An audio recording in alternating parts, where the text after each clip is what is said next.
here on, I think it's maybe our fourth episode here of Darkinjung Ngura. So we've come to one of probably the most significant rock art sites on the east coast of Australia.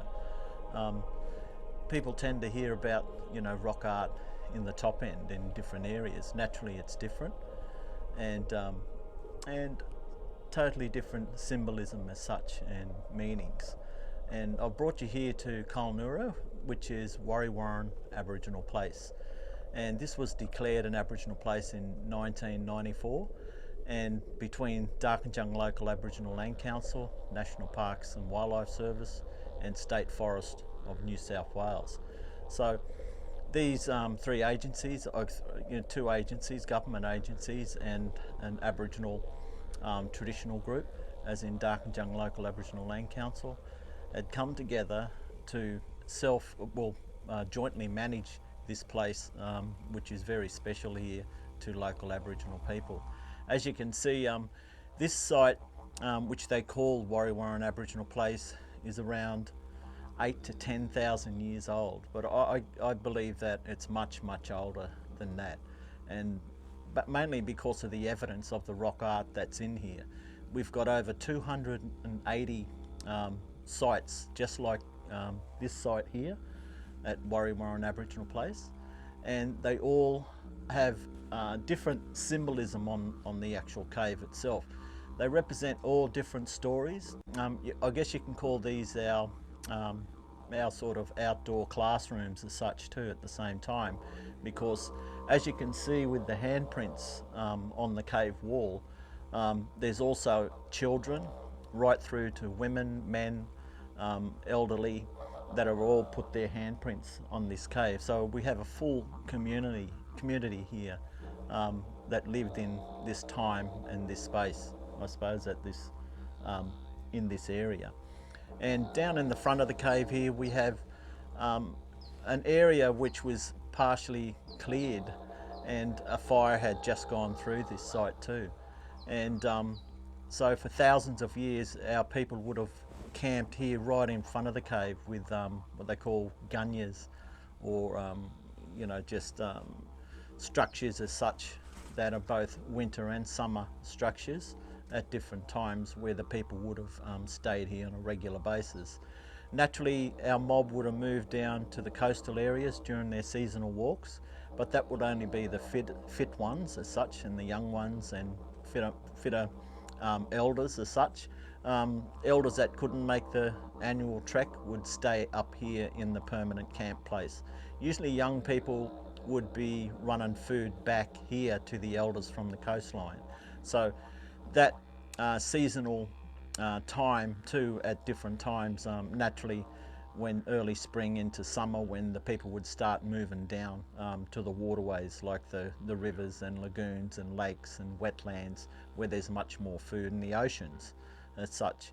But there is a lot of food up here into the semi-rainforest areas here of Warre Warren Aboriginal Place.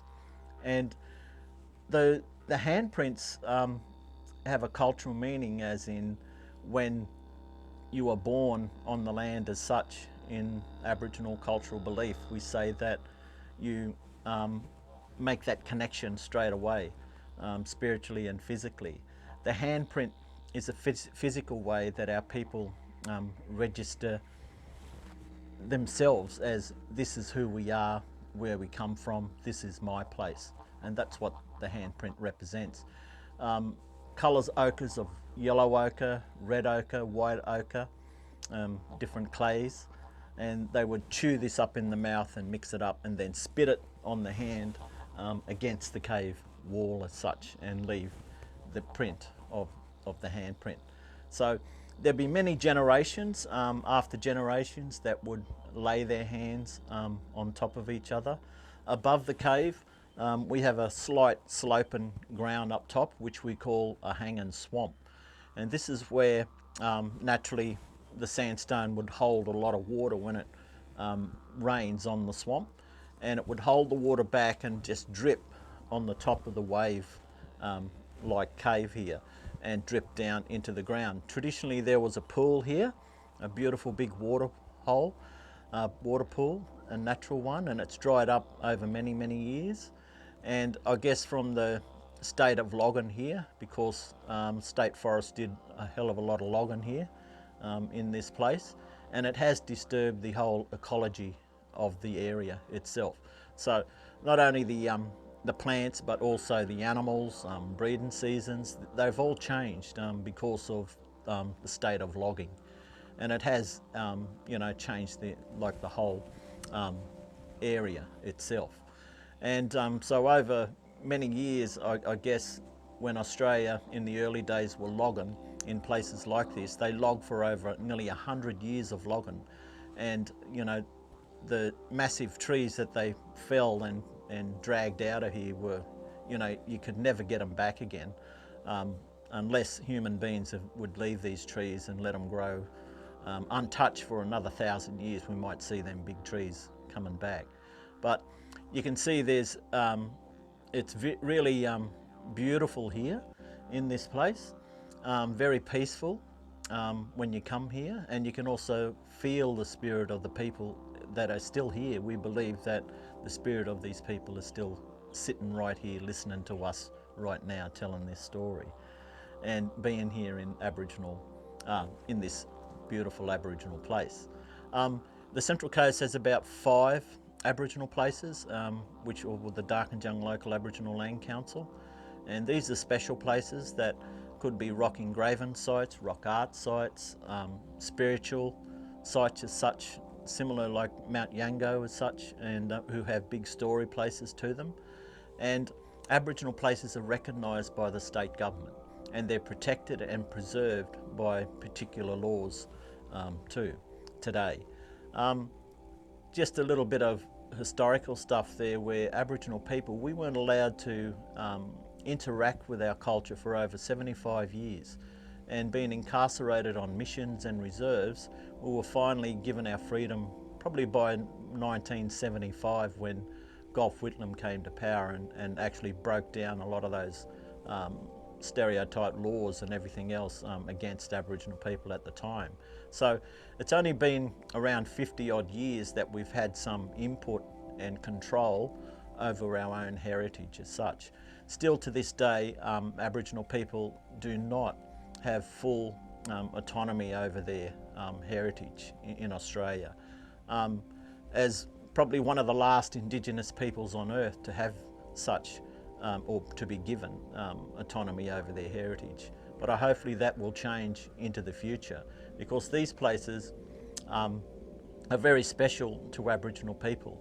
The people that left this legacy and this artwork, amazing artwork, here for us, and the stories to be passed on and to be told. And I guess these places are important in the human world in regards to how human beings survived and lived on planet Earth itself for tens of thousands of years. And our people, I guess, are at the forefront of that, as we've been in Australia for over 100,000 years or even more in these lands. So places like this remind us of the, I suppose, importance of connecting with our environment, the importance of balance with the environment and ourselves as human beings. And deep within Aboriginal culture, we have this religious and spiritual belief that everything around us is, we take it on as a totem as such, and which are plants and animals, birds, insects, all creatures, and both of the ocean and both of the land. And so we name our children after these ancestral beings that Bayami, our father creator, and Yi, our mother creator, had basically created us from all these things. So there's a deep spiritual bond, and these places like this, when children are growing up, will be taken here by their grandparents and their mothers and fathers, and they would also view their mother and father's hands here when they were children, when they went through different stages of their life in learning. And so each child will be taken through that. And I guess with the handprint too, if your grandmother or grandfather brought you here, and they showed you their hand, when they were like 5 years old or 10 years old or 15 years old. They will tell you a story that was told to them by their mothers or their grandparents too. So naturally, Aboriginal culture, our people are orally passed down stories as such. This is probably, you know, the way that we recorded it naturally, through our rock art like this on the surface of caves like this, and also rock engravings in the stone. And so these places here don't become museum pieces or museum places as such, because that's what we see them becoming today. And our community need to visit these places more and more to keep these very much alive, I guess. But there's always the question, do we continue putting our handprints on places like this? And there's a big discussions in regards to that. Of course, I know a lot of people would disagree that today's Aboriginal people, should we put our hands on this? Should we put our generations on these? But it's hard in this land, in Darkinjung country, because a lot of the Aboriginal people come from all over different places and different nation groups. So Aboriginal people have a lot of respect into walking into someone else's country as such, and you know, laying their hands or in someone's place that where they traditionally, their bloodline doesn't come from.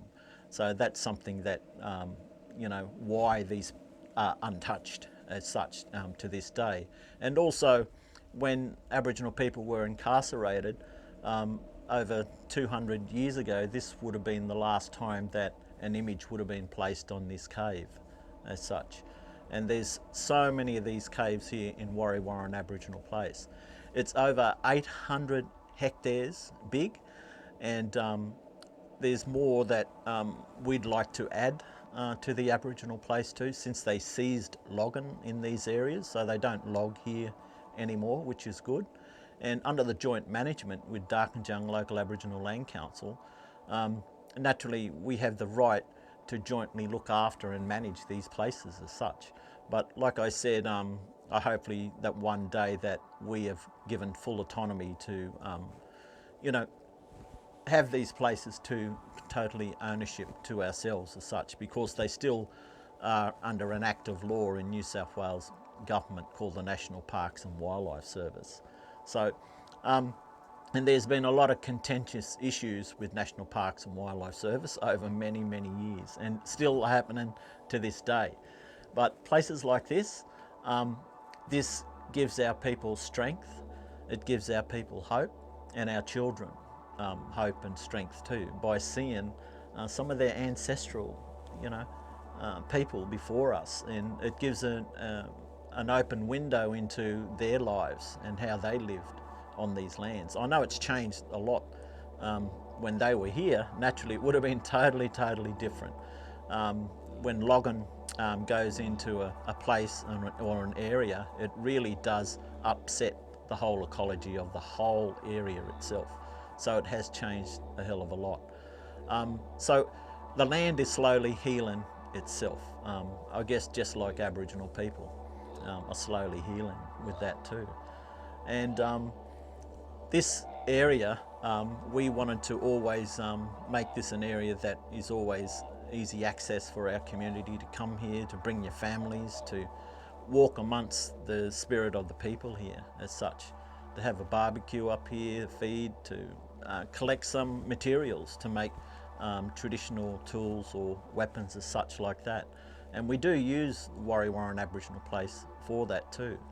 And I guess a long time ago when we did the Warre Warren Aboriginal Agreement in 1994, and part of that agreement was that we would have a permanent structure up here that our people can use. So we've built a coveted area with an enviro toilet and a water tank.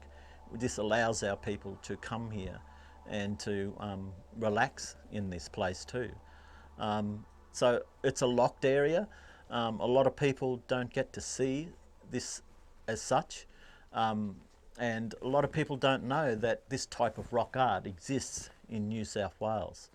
And I think it draws you back all the time when you do come here. It's really peaceful up here, and it's just magic. It goes really deep in places here in Warre Warren Aboriginal Place. It's over 100-foot drops in areas. Warre Warren Creek, which runs through this and feeds into the main water system of the Central Coast, called Mangrove Mountain, and Mangrove Dam, sorry. And that creek feeds in there, but it's a beautiful creek. It's crystal clear. It's got pebbles and stones right through it. I've surveyed these areas as a heritage officer in ecology work with State Forest for many years, and we've come across rare species of animals in here. We found the giant burrowing frog on a survey here one night, which hadn't been seen for over 100 years, and people came from all over the world just to see it. And we found around six of those frogs in a survey here one night. And we also found a rare wattle that only grows in this place too. It's more of a petal wattle that grows here. So we do have rare flora and fauna in this area too. And naturally, we have the rarest of the rarest is of our people being here. And like I say, that, you know, we don't want these places to become museum places as such and spaces. Even if our community just comes to visit and do cultural practices out here, it keeps this place alive, that it's not a museum place. We like to bring the general public here. We'd like to bring school groups here, which we have in the past, and which tells that story of continuation of Aboriginal people and their connection to the land, and how people lived and how people survived in places like here at Warre Warren Aboriginal Place. I suppose you can talk about this place for a long time. There's so many amazing and beautiful places just here, but this is one of the spectacular caves of Warre Warren Aboriginal Place. So I hope you enjoy it. Thank you.